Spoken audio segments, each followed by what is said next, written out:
36.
What is going on, everybody? PHX here. Thank you for stopping by, and in today's video we are going to be going over the build that I am currently running to go through Countdown. So while I'm farming my Countdown experience, getting up my expertise levels, this is kind of what I'm using at the moment.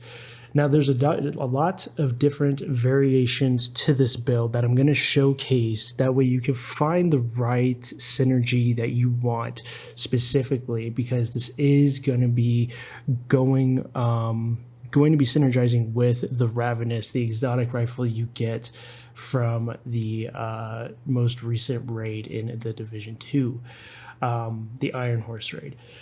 So with that being said, as you can see, my primary weapon is the Ravenous. You know, I love this gun. It's definitely very situational, but I wanted to see just how well it performs in TU-15, how well it performs in Countdown, and to see if there is any way to kind of make this gun synergize with some specific pieces of gear, like the Memento backpack, the Catharsis mask, the gear sets like strikers, using the perfect spotter. You know, I just wanted to see what the possibilities were to make this gun somewhat viable. And in a group setting, it is very viable, you know. And in solo play, you can run this during solo missions as well, taking on control points, taking on heroic missions, but I don't recommend you try doing legendary missions like the Legendary Summit or the Legendary Strongholds as well, because it's not powerful enough to actually do that, to get through that type of content. But overall, the whole premise of this build, of these coming builds, are just to allow you to have fun. They allow you to try something different. You know, I know everyone is running the Heartbreaker gear set.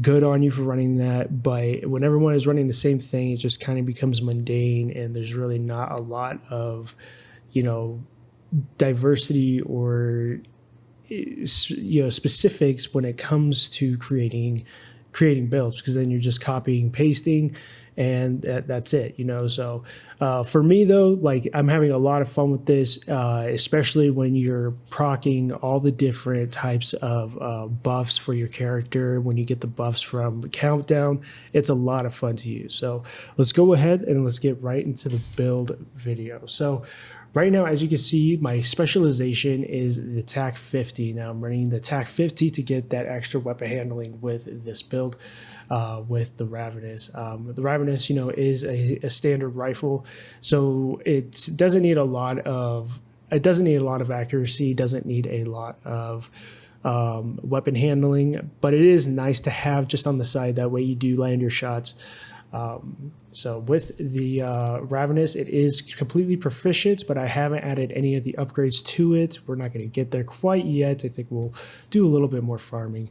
We've got a fully God rolled, max rolled, 50% rifle damage with 70% critical hit damage and the 10% damage to target out of cover. And then we've got the talents.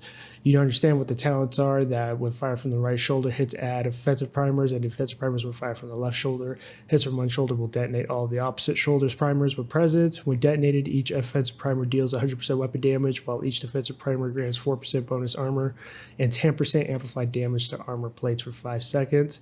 Primer effectiveness is doubled at 10 stacks.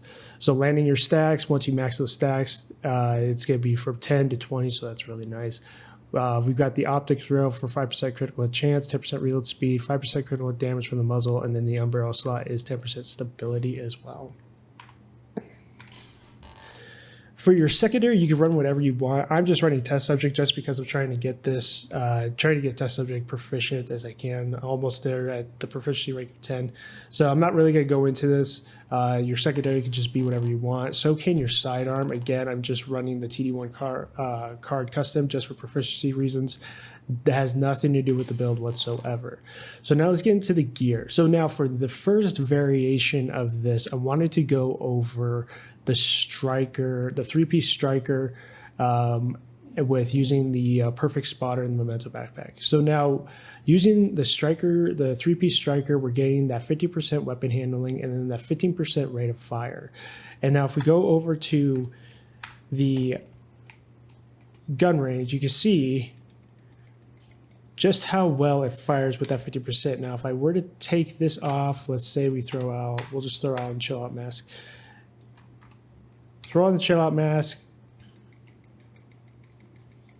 Still kind of slow. And because the rate of fire of the Ravenous is at 240, having that extra rate of fire on it will bring it back up to 276. So now this allows for a lot for your primers to get on there quicker and for you to deal as much damage as possible in a small amount of time.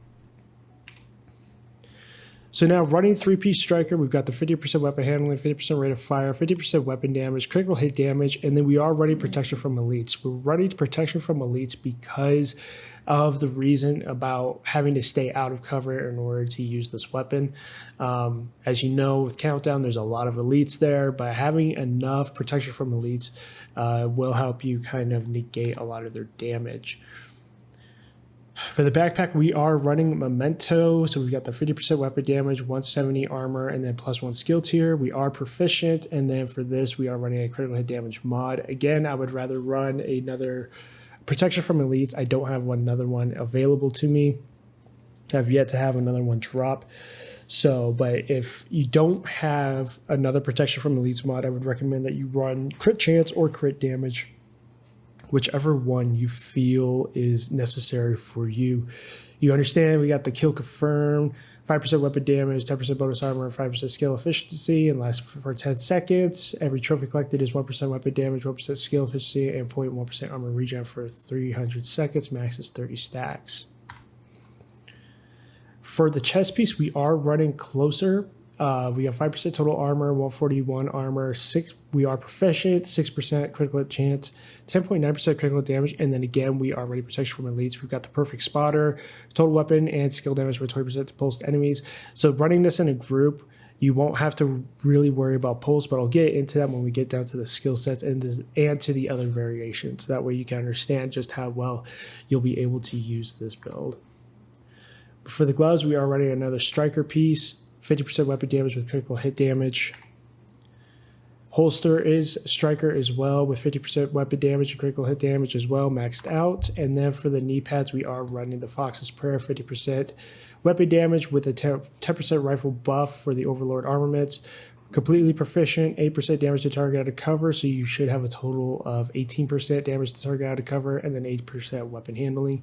Again, you don't really need weapon handling with the Ravenous. You could run crit damage, you could run anything you want, crit chance, whatever is going to suit your needs for the build itself.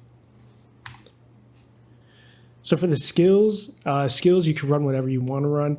It doesn't really matter. Again, I'm just running a drill for proficiency reasons, as well as this pulse. This pulse does come in handy because of the remote, but it doesn't give a good range. The effective radius of it is 17 meters. Sorry about that. I got two dogs playing.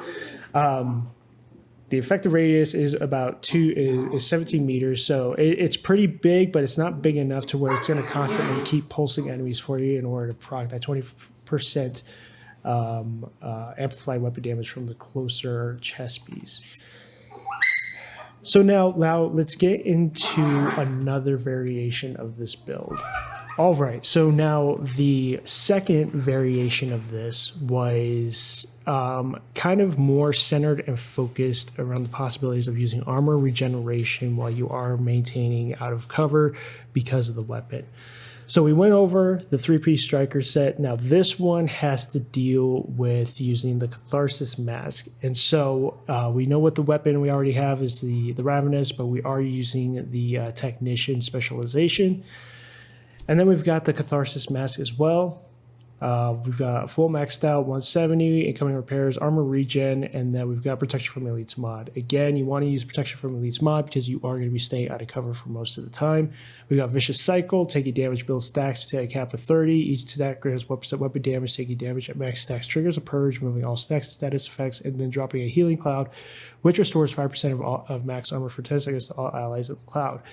So now with this, when you first start off using the Ravenous, it does kind of feel underpowered compared to how others are playing the game. But once you start building the stacks with the Catharsis mask, you will notice a significant increase in weapon damage when you do use the Ravenous. For the backpack, we're using Grupo Sombra.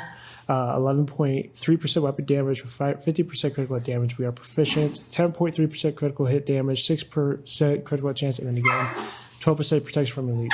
Vigilance, increased total weapon damage by 25%. Taking damage disables this buff for 4 seconds.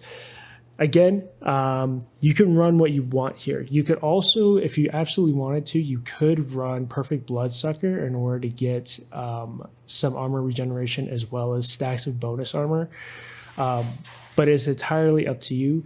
This was one of the variations as well, and it did come in handy actually during certain situations. So keep that in mind.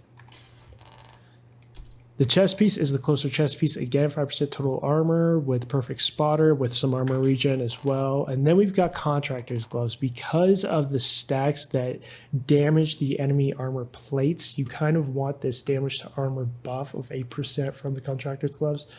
So we are, that is the glove set that we will be running. And then we also have the Bellstone Armory holster, switching out the defense for some weapon damage, but this does have a 1% armor regen as well. Your god roll, if you really wanted to run this, would probably be having an armor regeneration here in this spot, if you could, and then re-rolling this for weapon damage as well.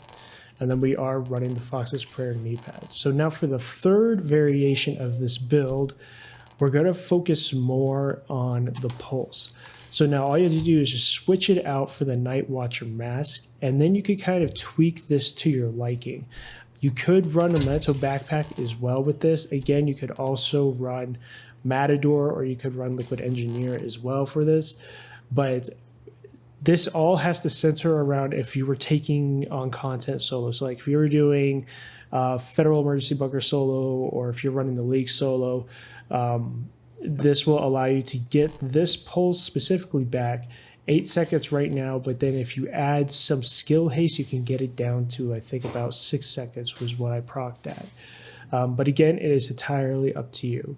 So with this is the Night Watcher mask, 100% scanner pulse haste, and then just a little tweaks here and here with the Memento backpack closer, and then keeping on with the Contractor's gloves, Fox's Prayer knee pads, and then the holster could be any holster that you absolutely run. You don't have to run Bellstone Armory. You can run using a Gettiga again, get some of that armor on kill, but then you are limiting yourself to weapon damage as well.